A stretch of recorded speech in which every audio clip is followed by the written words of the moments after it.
Well, welcome everybody to this V-Expo session. We are lucky to be joined today by Stephen Watson, who is the President and CEO of the National WWII Museum in New Orleans. And he's going to be talking to us about some of the things that the museum has been doing in terms of crisis management and with the pandemic as well. So welcome, Stephen. Thank you. Looking forward to it. Glad to be here. Great.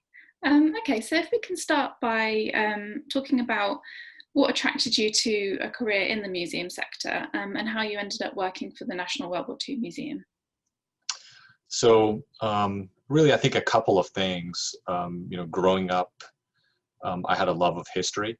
Was always something that I was attracted to in school, and actually, as a teenager, had the opportunity to go to Normandy with my high school, and made a big impression on me, as a 15-year-old to visit those sites, to go to the cemeteries, was one of those moments that, really stuck with me through my adult life. And, had a grandfather that served in World War II, although you can't really tell. I actually grew up in Scotland, and my grandfather served in the Royal Air Force, and was such an important time in his life. So like many people that were drawn specifically to, our museum, the National WWII Museum, there's a personal connection in the war, and that was certainly the case for me. So, and then I was in New Orleans. I had finished graduate school in the late 90s.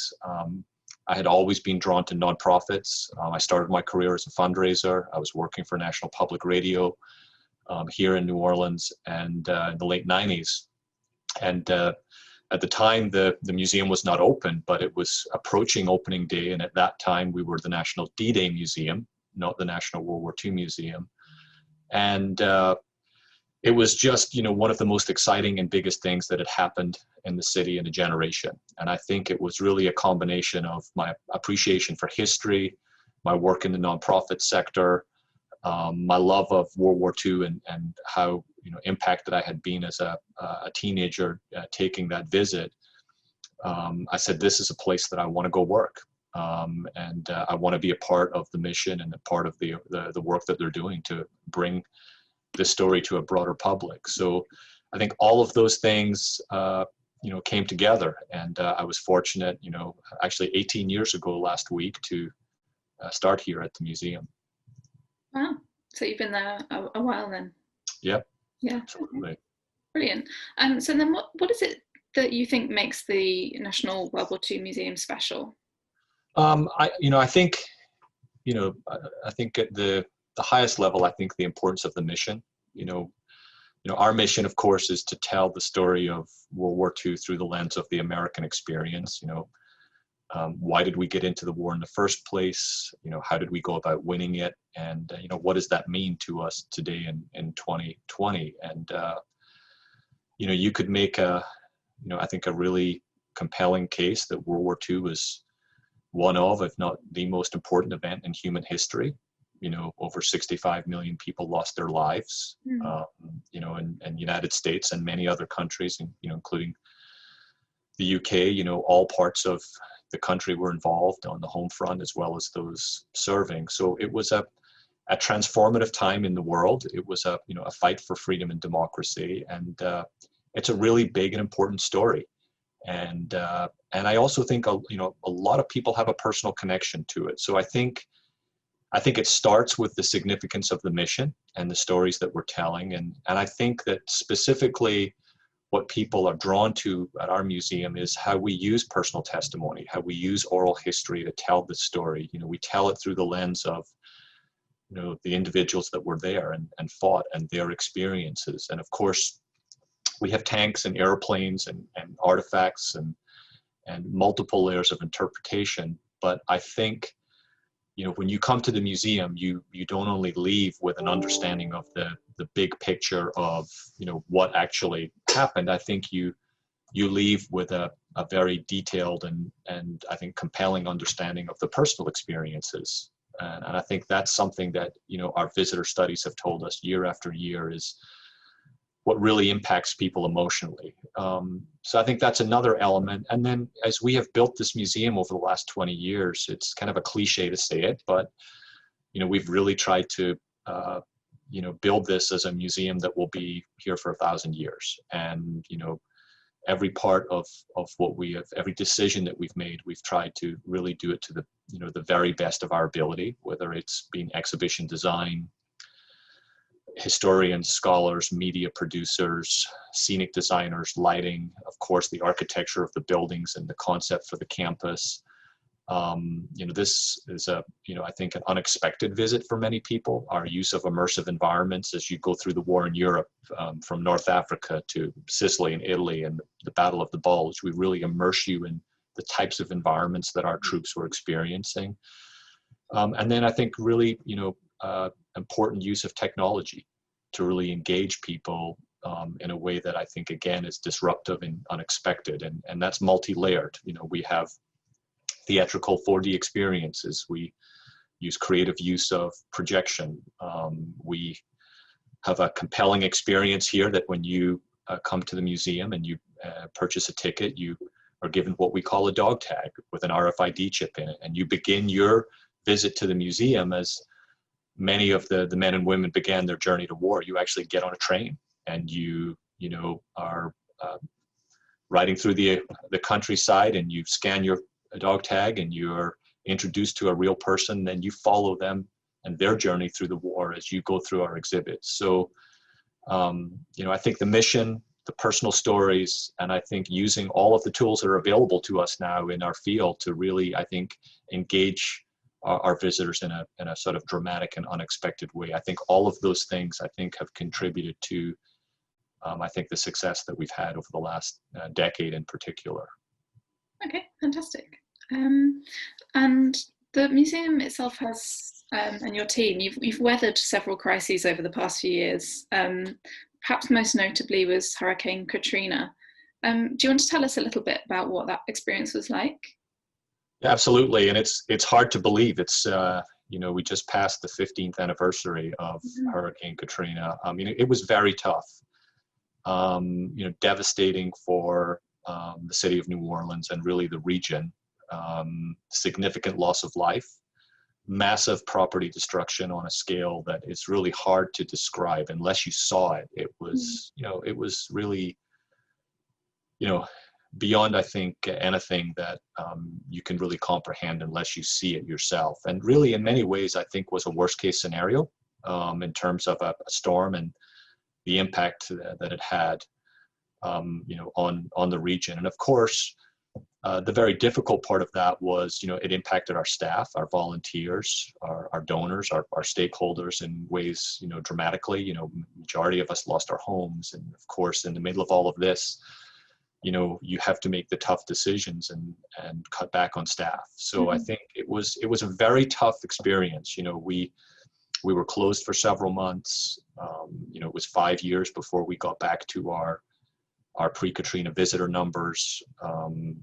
It was really a long and tough road back to recovery. But, a couple of things I think came out of it that, as I look back on it now, is you never want to go through something like Katrina to get to this point. But, when you're faced with a real, crisis like this, you have to, focus on your survival and think about what you can do to, move forward. And I think really two things occurred.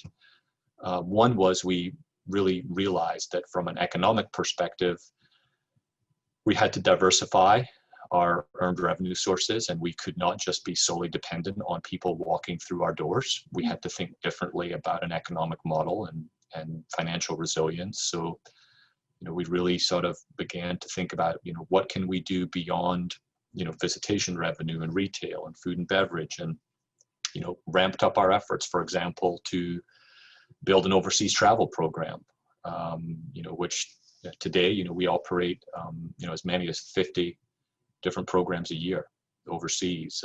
Last year was the 75th anniversary of D-Day, and we took almost 1,000 guests and 30 veterans back to Normandy. And that's mission fulfillment from an education standpoint. It provides operating revenue to our budget, and it's also a great way to make connections and friends that can help the museum in other ways. So we had to think differently about how to economically create some diversity so that our revenues were not as dependent on people walking through the doors. Fundraising, our national membership base, which today is about 175,000 strong. We really made those greater areas of focus, and I think helped us pull out of that recovery or that crisis, and I think has helped us since then. The second part, I think, was, it seems normal now, but 15 years ago, distance learning and outreach were obviously, they were around, but especially distance learning was in its infancy compared to where it is now. But when you are impacted by an event like Katrina and you have no visitors, and you think about relevance and how do you fulfill your mission and continue to connect with people, it really led us to a place where I think, were one of the early adopters in terms of distance learning into middle and high schools. It really helped us think about outreach, digital content, the digitization of our collections, curriculum materials, teacher training. I think it really helped us accelerate the programs and the initiatives that we have to be, the education programs that we have to touch multiple audiences outside of our region. And that's a huge part of the work that we do right now, and something that again has been relevant as we've gone through the pandemic. So I think it was very difficult, in terms of the economics, the tough decisions, focusing on survival. But I think in some ways, made us stronger and helped us perhaps think a little more broadly about how to fulfill our mission than maybe we would have had it not happened. Sure. Okay. So then, to what extent do you think that work that you've already done in previous crises has put you in good stead for the impact of the pandemic, and what's the impact of COVID-19 been on the museum for you? Yeah, so I think two parts to that. I think in terms of the outreach and the distance learning part, I mean, we were really well positioned. Fast forward 15 years, we've been in the midst of a long, expansion plan and capital campaign. It's, all said and done, will almost be $500 million, building the campus. And we're almost finished. And one of the pavilions that we opened last fall is a pavilion called the Hall of Democracy, which houses two entities that we created at the museum a couple of years ago. One is the Institute for the Study of War and Democracy. The other is the World War II Media and Education Center. Mm-hmm.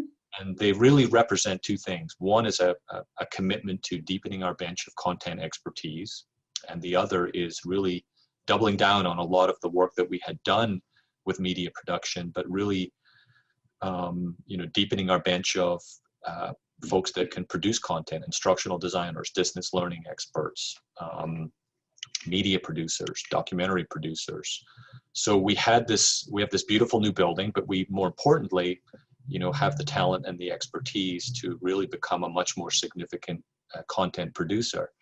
So during the pandemic, we quickly, like many museums, shifted our focus to what can we do through digital content production to support students and teachers who were also going through a massive transition with our curriculum materials, our webinars, with our, whether it's live panel discussions, original articles that we were producing. We were also coming towards the 75th anniversary of the end of the war, and we really made that a big focus of our digital content. We had a podcast that we launched, and then we worked with partners. So it really has been, I think, something we're very proud of in the last 6 months of how we've been able to really grow our digital audiences, again, through this, very difficult situation. So that's something that I would say has been a bright spot in the midst of, challenging times for all of us. Economically, it's similar to Katrina. It's devastating in a way. We had built this, we had built the museum over the last 15 years into a much larger, more significant organization than we were, 15 years ago. So, we had, between our hotel and conference center and our museum staff and our food and beverage partners, we had 600 people working on campus in February. We had 800,000 visitors compared to 250 15 years ago during Katrina. But similarly, we had a closure like just about every museum in the world, and we had layoffs. And I think we also know that we're going to have a significant recovery phase. We are predominantly a tourist-driven museum. The majority of our visitors come from outside the state of Louisiana. A significant number of our visitors travel to New Orleans with the museum as their primary purpose for visiting. New Orleans is a tourist city, with meetings and conventions and leisure travel. And we all know, well, we all know what we know is, we know that we can't predict the future, and that whatever we think is going to happen probably won't. But I think it's fair to say that we have a significant period of recovery. And I think what has made COVID especially different is some of the things that we did to diversify are really not relevant. Our overseas travel programs are just as impacted as, of course, people visiting the museum. But, I think we're all, making the best of a tough situation and doing what we need to get through this. And there will be better days ahead. And I think we're all hopeful that in the next few months, there'll be some good news and we can get on a more solid path to recovery. But know that will take, I think, years, not months. And I think that's just the reality that we're all sort of accepting. Sure, yeah. As you said, it's been something that's affected museums across the world and obviously all across the States. What do you think the long-term effect of COVID-19 will be for the museum sector as a whole in the US? I think it's hard to say. Honestly, I think it's hard to know. I think when you're in the middle of something, I think it often feels worse than maybe it will be. That's my hope. I'm sure, there have been and there will be closures. My own belief is that most will emerge. As I said, I think it's reasonable to expect a significant period of recovery. And I think individual museums will be impacted differently based on their own circumstances. I think some of the safety measures and protocols that we have put in place will likely become permanent as it relates to cleaning, ticketing, some of the different ways that we, handle our food and beverage operations. I think there will be elements of that likely just become best practices and things that we do, at least for the short and medium term. I think it's possible that there will be some impacts on exhibition design as it relates to how people interact with exhibits and especially tactile and high touch. But I think it's also too early to know for sure, in my opinion, just what that exactly means. I think financial resiliency is going to become more important. It's sort of maybe an obvious thing to say, but I think that, we've all planned for various forms of crises and emergencies. And I think, this is probably one that none of us ever prepared for. Here in New Orleans, we talked about Katrina, we've had, 3 near misses with hurricanes just this season. And in fact, we were closed earlier this week for 2 days. But that's a very familiar process for us here in New Orleans. We know what to do. We know how to respond. We know how to prepare. We know the steps that we need to take. We understand the potential impacts that, can come with that. And I think we're all going to have to think differently about, what are the things that we need to do in terms of financial resiliency and reserves and how we structure our endowments going forward. I'm sure there will be things that the sector will think about that ultimately will help us become stronger. And then, of course, I think the focus on digital and outreach, which is already, I think, has been a really important part of the work that many of us do, as it relates to education and outreach. I think that's only going to become more important and more relevant. But But all of that to be said, I think it's hard to say. I do believe that, of course, this shall pass, and I think we will get back to, I don't want to say normal, but we will get back to something, closer to normal than what we're all dealing with right now. And I'm optimistic that, it won't be, the impacts on the sector won't be as negative as maybe we had feared, a month or two ago. Okay, brilliant. Thank you very much for those insights. So the World War II Museum is now open again to the public. So can you tell us a little bit about what safety measures are in place and how you've been working to keep your visitors safe? Yes, absolutely. I think we weren't the first, but we were probably one of the first museums to open in May. I actually had the opportunity to serve on the governor of Louisiana's recovery task force, representing museums and cultural attractions. And our belief at that time, and I think it has really played out, was that we are probably better positioned than most to open safely. Museums have ticketing systems, they have security teams, they have large open spaces often, they have custodial and cleaning crews. So we felt like we had all of the tools and facilities to open safely, and put together plans, back in late March and early April, that I think we were ultimately able to convince our elected leaders that museums with restrictions should be able to open in phase one, and we were. So we opened on Memorial Day, May 25th. And of course, I think we're all sort of doing the same things now, enhanced cleaning, the use of masks, extensive signage, throughout our campus, from the moment you park your car to just about every place you can go, that really emphasizes hand washing, mask wearing, social distancing.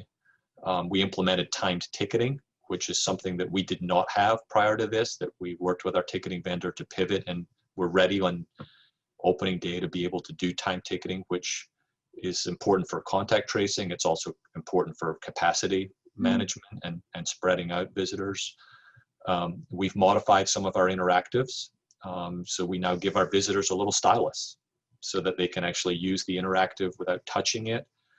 No groups, no public programs, adapted food and beverage, plexiglass screens really in place to provide safety for our guests and our staff, as much as we can in terms of touchless transactions. And then I think something that equally as important as the front of house operations, also making it safe for the staff that we're asking to come back to the museums, in terms of break rooms and how people work, and the measures that are important to ensure that the people that you're asking to come here every day to deliver a great experience for our guests feel like they can do that in a safe way. So we worked very hard on all of that early in the spring, and really it's worked very well.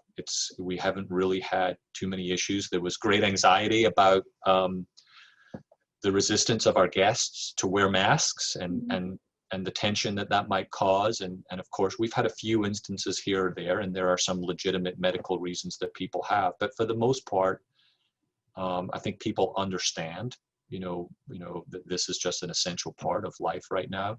And I think one of the things that we really tried to emphasize at opening was know before you go, making sure that it was really clear that our visitors understood before they arrived at our front door what a visit would look like. Because we have a few areas of the museum that are not open just because they're really not conducive to social distancing. So I think we're doing, pretty much what most people are doing at this point. I think there's no secret to it, but I think it's like anything. You've got to do it really well every single day. Sure, absolutely. Okay. And I thought maybe we could finish off by talking about what the future holds for the National World War II Museum. Do you have any exciting events or exhibitions coming up that you'd like to talk to us about? Absolutely. So in the middle of all of this this pandemic, one of the exciting things that is going on right now is we have one last major permanent exhibition pavilion to build as part of our capital expansion, and we had raised the restricted dollars to fund that, and we are literally, as I sit here today, in the process of beginning construction on our final pavilion, the Liberation Pavilion, which really concludes the story of the war in terms of how we tell it through our permanent galleries. It's the picks up the story really near the end of the war, tells the story of the Holocaust, where the world was in 1945, year zero, the cost of the victory, and then really looks at the post-war through the lens of both, what happened in the United States domestically and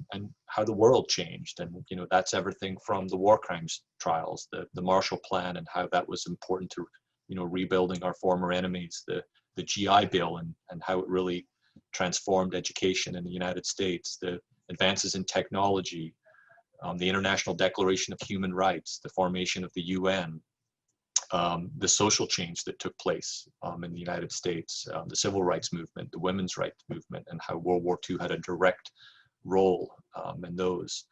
And then ultimately, I think reflecting on what we were fighting for, which is, of course, freedom and democracy. So this is our last permanent exhibition pavilion. We are beginning construction on that right now, and we'll open it in 2022. So I'm very excited about that, and something that will start coming out of the ground here in the next couple of months. Okay, brilliant. That sounds really exciting. Thank you so much for taking the time to speak with us today. Great. Thank you, Charlotte. Really enjoyed it.